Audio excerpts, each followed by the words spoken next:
자, 오늘 성탄절 메시지로 우리 성도들에게 어떤 말씀을 드릴까 하다가 오늘 빌립보서 2장 5절에서 8절 말씀 가지고 우리 잠시 은혜를 나눌까 합니다. 우리 해마다 성탄절을 맞이하고 보내는 일을 반복해서 합니다. 저도 그러고 여러분들도 그러고 늘 이 일을 반복합니다. 그런데 문제는 우리뿐만 아니라 이 세상의 많은 사람들도 매번 우리와 똑같이 성탄절을 맞이하고 보내는 일을 반복하고 있다라는 것입니다. 그러나 세월이 흐를수록 이 첫 번째 성탄절의 의미가 퇴색되거나 이 성탄절의 의미가 빗나가고 있는 것 같습니다. 제가 우리 교회에 와서 지난 6년 동안 성탄절이 되면 어김없이 말씀드린 것이 있습니다. 성탄절의 주인공이 누구냐라는 것입니다. 성탄의 주인공은 베들레헴 축사의 구유에 누인 오직 아기 예수님뿐입니다. 성탄절 하면 무조건 아기 예수님만 떠오르는 거, 이게 맞는 것이에요. 그런데 이것이 너무나도 많이 퇴색돼 버렸다라는 것입니다. 아침에 잠시 뉴스를 보니까 어제랑 오늘 새벽에 아마 명동성당에서 그 성탄 미사를 드리고 이렇게 사람들 나오는데 인터뷰를 하는 것 같더라고요. 그래서 이렇게 물어보는 거예요. 성탄절에 관련돼서. 근데 아기 예수님에 대해서 얘기하는 사람은 한 사람도 없는 거예요. 다 뭐 선물 또 뭐 이후에 즐겁게 있을 일들 뭐 이런 것들만 이야기하지 어느 한 사람 아기 예수님에 대해서 얘기하는 사람이 한 사람도 없더라는 것입니다. 성탄절이 어떤 날인지 우리가 자꾸 잊어버리는 것 같아요. 그러면서 그 명동성당 주변에 명동에 많은 사람들이 모여서 이렇게 인터뷰를 하는데 똑같은 얘기를 하는 거예요. 이 명동이 제일 성탄 분위기가 나서 왔다라고 사람들이 이야기하는데 성탄 분위기에 대해서 이야기는 하지만 아기 예수님에 대해서 얘기하는 사람은 역시 한 사람도 없더라는 것입니다. 성탄절이 되면 성탄의 주인공인 아기 예수님에 대해서는 아무런 관심도 없습니다. 그리고 주님이 이 땅에 오신 목적에 대해서는 또한 아무런 생각이 없습니다. 이것은 비단 믿지 않는 세상 사람들만 해당되는 것이 아니라 오늘 저와 여러분들도 마찬가지라는 것입니다. 성탄절의 의미를 자꾸 잊어버린다라는 거예요. 요즘 성탄절이 되면 이 성탄에 관련된 찬양 소리가 잘 들리지도 않고 왜 믿지 않는 사람들이 그렇게 난리를 치는지 늘 성탄절 때마다 드리는 말씀입니다. 왜 성탄절이 자기네들하고 무슨 적이라고 왜 술을 그냥 흥청망청 먹으면서 그러면서 그렇게 성탄절을 보내는지 알 수가 없어요.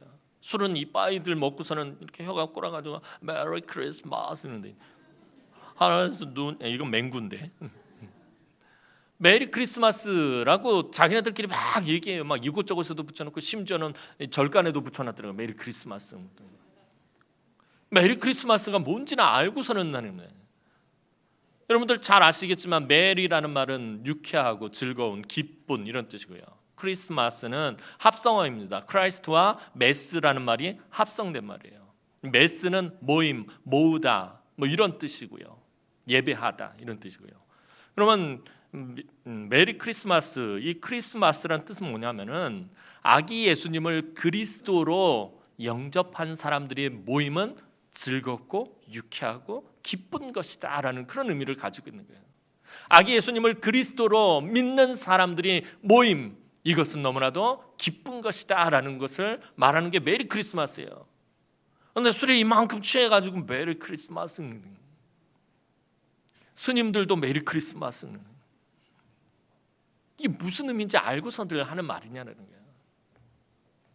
그러고서는 마치 절에서 아기 예수님의 탄생을 축하합니다. 그래서 현수막 걸고 성탄 트리 세워놓고 그러면 마치 자기네 종교는 매우 자비롭고 모든 것들을 포용하는 듯한 그런 뉘앙스로 이야기를 하고 마치 기독교는 굉장히 독선적이고 독단적인 것인 양 그렇게 오도합니다. 진정한 성탄의 의미를 안다면 함부로 말할 수 없는 부분입니다. 도대체 성탄절이 무슨 날인지 제대로 알고서 보냈으면 좋겠다라는 것입니다.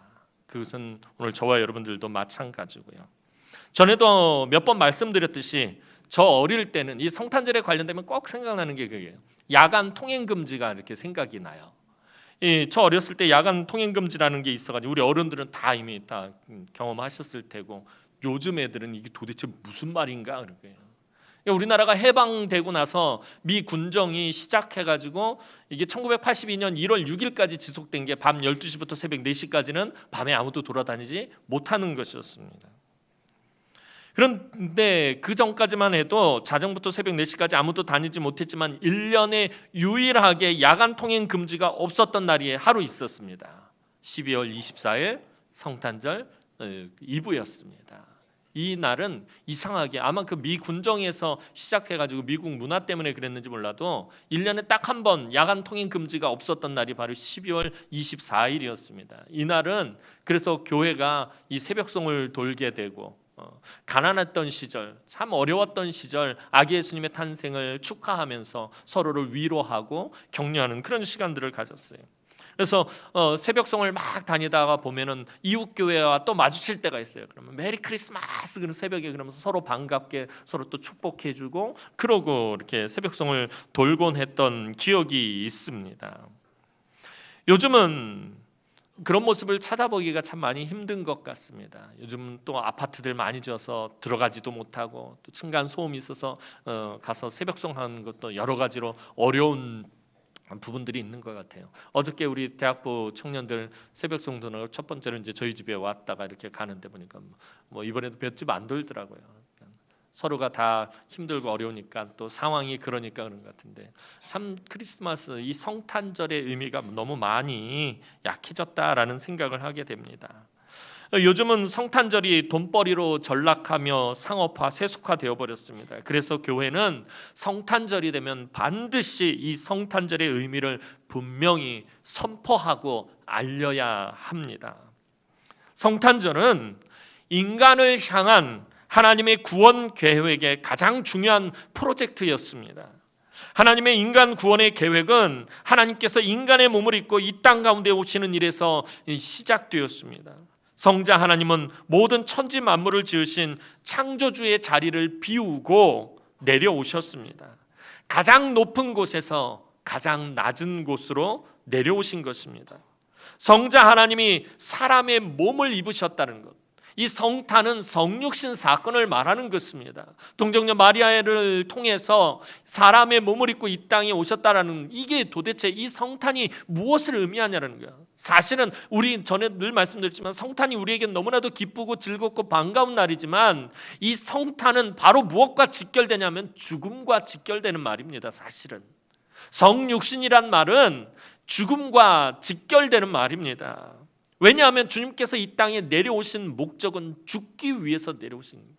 인간의 몸을 입으신 것은 아기 예수님으로 태어나신 것은 죽기 위해서 그렇게 하셨다라는 것입니다. 죽기 위해서 하나님으로서의 능력을 스스로 제한하신 것입니다. 하나님은 절대로 죽으실 수가 없는 분이십니다. 하나님은 죽을래야 죽으실 수가 없는 분이세요. 그런데 인간의 죄의 문제를 해결하기 위해서는 인간 대신 죄값을 지불하셔야 했습니다. 성경에서 죄의 삭은 사망이라고 분명히 말하고 있습니다. 죄값은 사망입니다. 우리의 선조였던 아담이 그 선악을 알게 하는 동산 중앙에 있는 나무의 그 실과를 먹음으로 인해서 죽음이 우리에게 찾아왔어요. 하나님께서 선포하셨기 때문에 이 열매를 먹는 날에는 정녕 내가 죽으리라. 이 열매를 따서 먹는 죄를 범할 때는 그 죄의 값으로 반드시 죽게 될 것이다 라고 하나님이 이미 선언하셨기 때문에 죄의 삭은 사망이 된 것입니다. 그래서 죄의 문제를 해결한다는 말은 다시 말하면 죽음의 문제를 해결한다라는 말입니다. 인간들의 죄값을 치르기 위해서는 죽으셔야 한다라는 것입니다. 그래서 죽기 위해 하나님으로서의 모든 능력을 스스로 제한하시고 인간의 몸을 입고 사람들과 같이 되셔서 이 땅 가운데로 오신 것입니다. 그날이 성탄절입니다. 우리 주님은 하늘 영광의 보좌를 버리시고 이 땅에 가장 낮고 천한 말구유에서 태어나셨고 제자들의 발을 씻기시고 종의 형체로 온갖 수모를 기꺼이 다 당하셨습니다. 이것이 온 우주를 통틀어서 가장 큰 희생인 것입니다. 우리 주님은 행여라도 말구유에까지 내려가는 비천한 사람이 있다면 그 사람까지 구원하시기 위해서 자신을 낮추고 또 낮추셨습니다. 자신을 가장 낮은 바닥까지 낮추심, 이것이 바로 성탄의 가장 중요한 의미입니다. 세상의 사고방식이나 가치관으로는 이것을 절대로 이해할 수 없습니다. 하나님의 아들이 모든 능력과 권세를 버리고 사람들과 같이 되신 것을 무엇으로 이해할 수 있습니까? 이 세상에서는 도저히 이해할 수 없는 개념입니다. 어떻게 전능하신 하나님이 그 모든 것들을 내려놓고 인간의 몸을 입고 죽기 위해 이곳으로 내려오실 수 있느냐라는 것입니다. 이 세상의 사고방식과 가치관과 기준으로는 이해할 수 없습니다. 하나님의 아들이 모든 능력과 권세를 버리고 사람들과 같이 되신 것, 무엇으로 그럼 이해할 수 있는 것입니까? 그것은 오직 인간들을 향한 하나님의 뜨거운 사랑 외에는 설명할 길이 없다라는 것입니다. 요한복음 3장 16절 말씀 보면 하나님이 세상을 이처럼 사랑하사 독생자를 주셨으니 있는 저를 믿는 자마다 멸망치 않고 영생을 얻게 하려 하심이라. 하나님이 독생자를 주신 이유가 뭐라고요? 이 세상을 이처럼 사랑하셨기 때문이에요.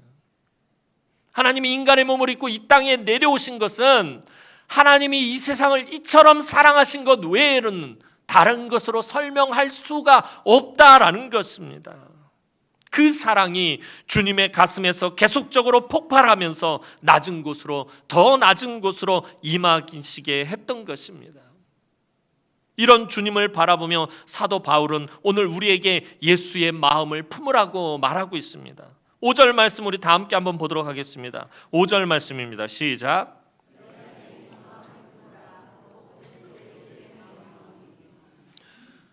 너희 안에 이 마음을 품으라.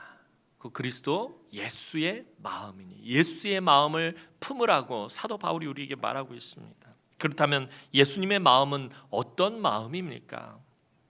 사실 예수님의 마음은 오늘 우리들도 성령의 충만함을 받지 못하면 절대로 알 수 없고 절대로 품을 수 없는 마음입니다. 사실 저와 여러분은 늘 죄의 자리, 낮은 자리에만 있어서 이 낮은 자리로 내려온다라는 것이 어떤 것인지 사실 잘 모릅니다. 모든 영광과 존귀와 권세를 다 포기하고 이 낮은 곳으로 내려온다라는 것을 우리는 늘 이 밑바닥에만 있었기 때문에 그 의미를 사실은 잘 모르는 거예요. 이게 우리 주님이 어떤 큰 일을 행하셨는지 우리는 알 수가 없습니다. 그저 그 낮은 밑바닥 자리에서 조금이라도 높아지려고 아둥바둥 서로 싸우고 핥히고 물어뜯고 그렇게 살아가요.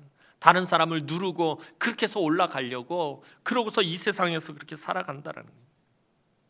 제자들도 처음엔 예수의 마음을 이해하지 못했어요. 예수님의 12제자들의 가장 큰 문제가 무엇이었냐면 항상 그들이 만나면 아웅다웅 싸우는 것이었는데 그 싸움의 주제는 항상 한 가지였습니다. 누가 크냐의 문제였어요. 높아짐의 문제였다는 것입니다. 우리 12명의 제자가 있는데 예수님이 나중에 하나님 나라를, 영광의 하나님 나라를 세우면 과연 누가 가장 높은 자리에 앉겠느냐, 이 문제를 가지고 늘 싸웠다는 것입니다. 심지어 예수님이 십자가에 붙잡히시는 십자가에 달리시기 위해 붙잡히시던 그날 밤에도 제자들은 그 문제로 싸워야 했다는 거예요. 예수님 십자가를 지시기 위해서 너무나도 힘들고 어려운 가운데 있었는데도 그 순간에 제자들의 발을 일일이 씻기시면서 그것을 알려주셔야 했다는 거예요. 그런데 오순절날 성령 강림의 역사가 있은 후로는 다시는 제자들이 그 문제를 가지고 싸우거나 다투지 않습니다. 성령의 충만함을 통해서 예수의 마음을 품게 되었기 때문에, 낮아짐의 마음을 품을 수 있게 되었기 때문입니다. 예수님은 하나님의 아들이십니다. 하나님 나라의 큰 영광 가운데 계시기에 합당하신 분이십니다. 그런데 그 높은 영광의 자리에서 우리를 불쌍히 여기시고 너무나도 사랑하셔서 낮아지시고 죽기까지 하셨습니다. 예수님의 공생애를 보면서 인간적인 관점과 생각으로는, 제 인간적인 관점과 생각으로는 왜 저렇게 사셨는지 어떤 때는 참 답답하고 도무지 알 수가 없어요. 십자가를 지시는 그 예수님의 모습을 보면서 왜 저렇게 사셔야 했을까? 도무지 알 수가 없어요. 그냥 하나님으로서의 능력과 영광을 보여주시고 말 안 듣는 사람들 싹 다 벌하시면 그만입니다. 그 엄청난 능력과 그 엄청난 권세로 그저 범죄한 모든 인간들, 말 지지리도 안 듣는 그 인간들 다 벌하시면 그만입니다.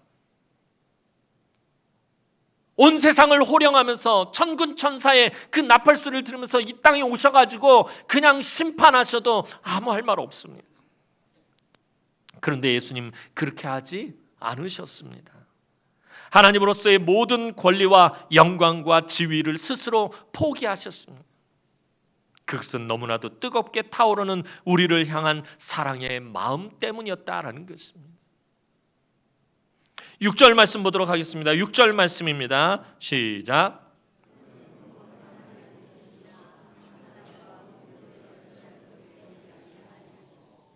예수님은 그 근본이 하나님이셨습니다.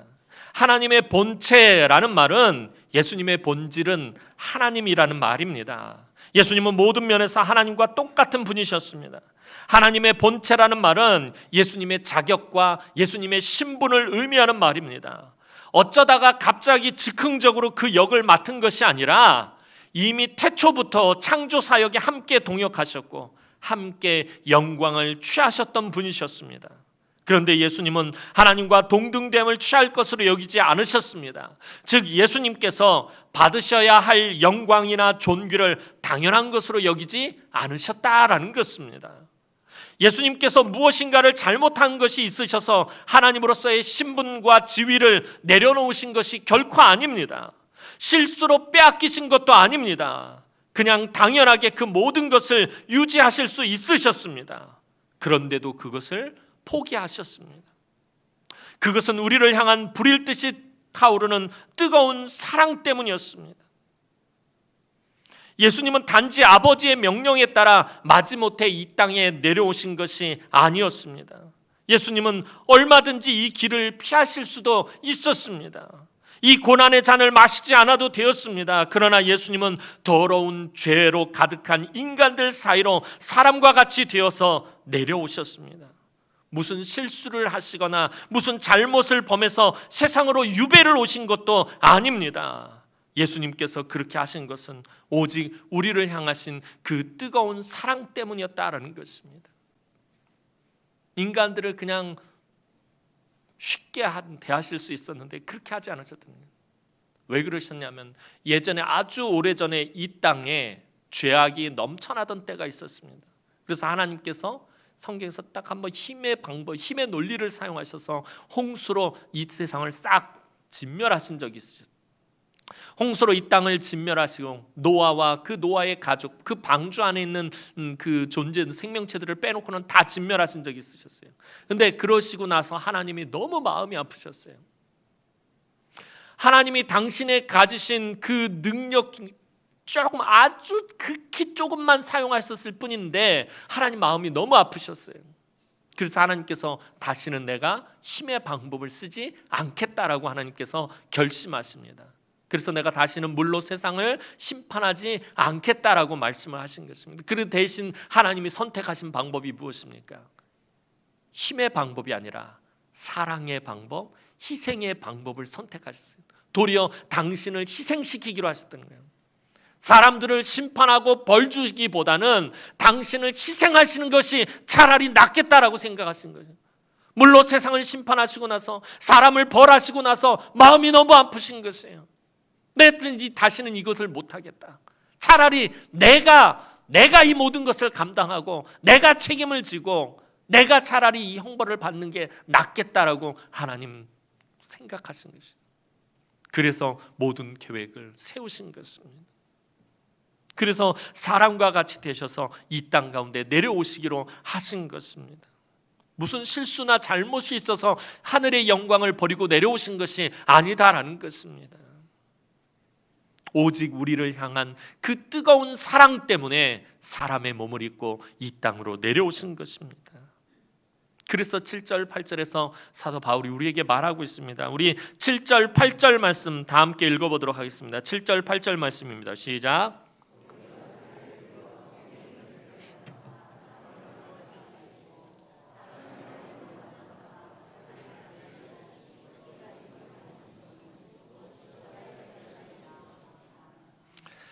예수님은 종의 형체를 가지시고 참 사람이 되셨습니다. 그냥 잠깐 사람 흉내를 내신 것이 아니라 진짜 사람이 되시기 위해 여인의 몸에 잉태되셨고 태어나셨고 그리고 자라나셨습니다. 시간과 공간과 모든 것으로부터 결코 제한받지 않으시는 분께서 스스로 당신의 능력을 제한하셨습니다. 사람의 희로애락을 다 겪으셨습니다. 그렇게까지 자신을 낮추고 또 낮추신 것입니다. 그럼 예수님께서 이렇게까지 하지 않으셔도 되는데 이렇게까지 자신을 낮추신 이유가 무엇입니까? 다시 말해서 예수님께서 죽임을 당하신 이유가 무엇입니까? 그것은 앞에서 말씀드린 것처럼 사람이 자기를 만드신 하나님께 반역하고 불순종의 길로 나아간 죄값이 죽음이기 때문입니다. 아까 말씀드린 것처럼 성경은 분명히 죄의 삭시 사망이라고 규정하고 있습니다. 그런데 죄악에 빠진 사람들은 스스로 그 문제를 해결할 수 없습니다. 그저 죄값을 죽음으로 치르고 형벌을 받아야 할 뿐입니다. 저와 여러분들이 원래 그냥 마땅히 그냥 이 형벌을 받고 죽고 멸망의 길로 사라지는 것이 마땅했다라는 것입니다. 합당한 자격을 갖춘 누군가가 대신 해결해 주지 않는 한 이 죄의 문제는 해결되지 않는 것입니다. 그래서 그리스도께서 사람들의 죄값을 대신 치르기 위해 죽음을 스스로 선택하셨습니다. 그것도 그냥 편하게 죽는 것이 아니라 이 세상에서 가장 저주스러운 십자가의 죽음을 당하셔야 했습니다. 예수님은 아무런 잘못도 없는데 사람들의 모든 죄를 다 뒤집어 쓰고 죽임을 당하셨습니다. 너무나도 수치스럽고 비참하고 고통스러운 죽음이었습니다. 그러나 예수님의 그 죽음이 우리를 더 이상 죄의 종노릇하지 않게 하시고 자유하게 하셨습니다. 멸망의 심판을 면제받게 하셨습니다. 오히려 하나님의 자녀가 되게 하셨고요. 하나님 나라를 유업으로 주셨습니다. 이것이 값없이 주신 하나님의 가장 큰 은혜인 것입니다. 하나님께서는 아무런 대가도 바라지 않으시고 독생자를 희생시키심으로 우리를 구원하셨습니다. 그것이 성탄의 의미인 것입니다. 사랑하는 성도 여러분, 하나님은 이러한 모든 과정을 다 겪으신 그리스도 앞에 모든 만물과 모든 만민이 무릎을 꿇게 만드셨습니다. 그리고 예수 그리스도께서는 영원토록 인류와 모든 우주 만물을 통치하시는 온 세상의 주님이 되셨습니다. 이 영광은, 우리 주님의 이 영광은 죽기까지 복종하신 주님의 그 낮아지심과 희생하심과 겸손하심과 자기 자신을 만 백성에게 내어주심으로만 가능한 것이었습니다. 오늘 이제 저와 여러분들이 2019번째 성탄절을 맞이하는 고 있습니다.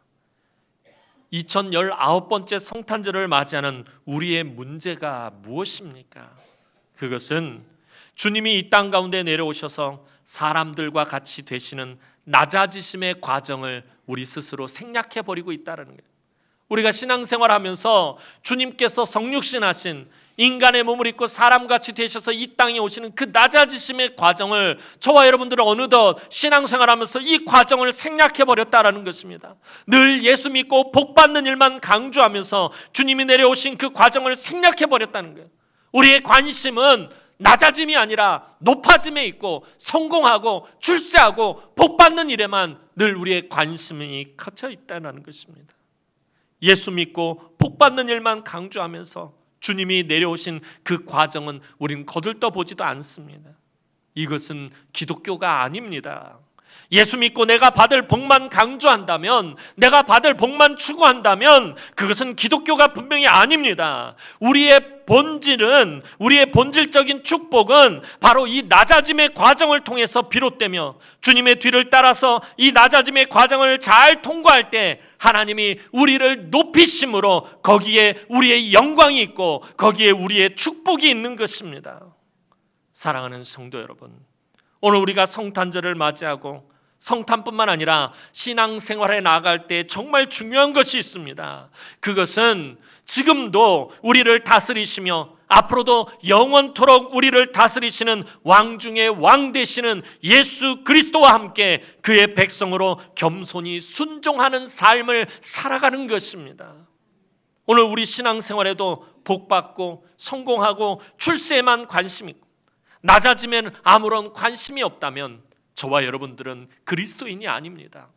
저와 여러분들은 예수 믿는 사람이 아닙니다. 그저 복 하면서 복 받는 것만 원한다면 저와 여러분들은 성도가 아닙니다. 그래서 하나님은 때때로 우리에게 실패를 통해서 또 낮아짐을 통해서 내려놓음을 통해서 주님의 겸손과 사랑의 마음을 배우게 하십니다. 우리에게 고난을 주셔서 예수의 이 마음을 품게 하신다라는 것입니다.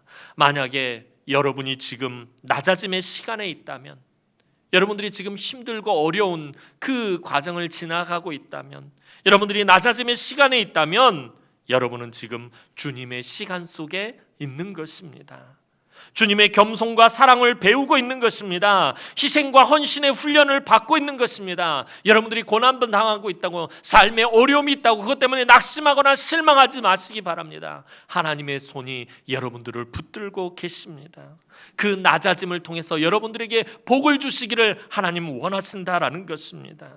그 낮아짐의 시간이 여러분의 본질적인 축복의 시간이 될 것입니다. 오늘 성탄절을 맞이하며 우리 가운데 오신 아기 예수님이 어떤 분이며 그분이 어떤 과정을 거쳐서 이 땅에 오셔야 했는지 여러분들 분명히 기억하시기 바랍니다. 이제 성탄을 통해 오늘 하나님께서 나에게 원하시는 것이 무엇인지 깨닫고 2020년 새해에도 더욱 낮아짐으로 주님과 함께 섬기고 헌신하고 예배하는 우리 사랑하는 주의 귀한 남흥의 성도들이 되기를 주님의 이름으로 축원합니다. 기도드리겠습니다. 사랑과 은혜가 많으신 아버지 하나님, 은혜와 사랑을 진심으로 감사를 드립니다. 영원히 멸망받아서 죽을 수밖에 없는 악하고 더러운 우리들을 하나님의 자녀 삼으시기 위해, 우리를 구원하시기 위해 우리 성자 하나님께서 인간의 몸을 입고 이 낮고 천한 곳까지 내려오셨음을 하나님 우리가 잊지 않게 하여 주옵소서. 우리 주님의 그 낮아짐을 통하여서, 그 낮아짐의 과정을 통하여서 우리가 하나님의 자녀가 되었음을 잊지 않게 하시고, 우리도 예수의 마음을 품고 늘 이 낮아짐의 과정을 통해서 하나님의 놀라우신 은혜와 은총을 더욱더 풍성하게 누릴 수 있도록 도우시며, 하나님 이 성탄의 의미를 우리가 잊지 않게 하시고 기억하게 하시며, 날마다 이 성탄의 의미를 도리어 증거하고 전하는 우리의 삶이 되어질 수 있도록 하나님 은혜를 베풀어 주시며, 우리가 주님과 함께 더욱더 낮아짐으로 더욱더 섬기고 헌신하고 예배하는 우리 성도들의 삶이 되어질 수 있도록 하나님께서 축복하여 주시옵소서. 감사를 드렸고 예수님의 이름으로 기도하옵나이다. 아멘.